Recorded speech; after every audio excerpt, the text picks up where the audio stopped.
here's this tension in No Country for Old Men, and looking at the genre that we are interested in and trying to take elements from that. And here's this Tenzin sequence that we were really kind of enamored by and wished to take further, and all these concepts we learned in Uncharted 2, and all these things started coming together to form this concept that eventually became The Last of Us.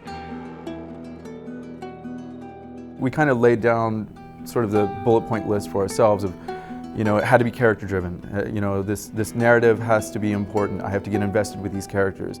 I think games actually offer an opportunity that Hollywood and movies don't, and that it is interactive, and that you can create this stronger attachment than a passive entertainment medium. We want the player to feel the same emotion that the character is feeling. If you're doing your job right by introducing gameplay elements and scenarios that the player actually has agency in, it can make that emotional connection even stronger.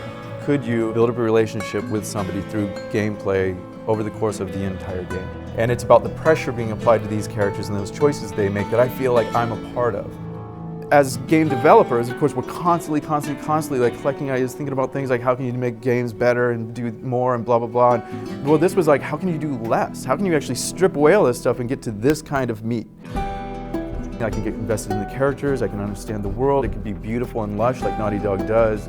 Because we can do post-apocalyptic like you haven't seen before. It's about nature reclaiming the world, right? It's not just about gray, dreary, drab, sepia tones, etc. Since it's more of not just a run-and-gun shooter like Uncharted as much, we're actually trying to keep it where a bullet could equal life.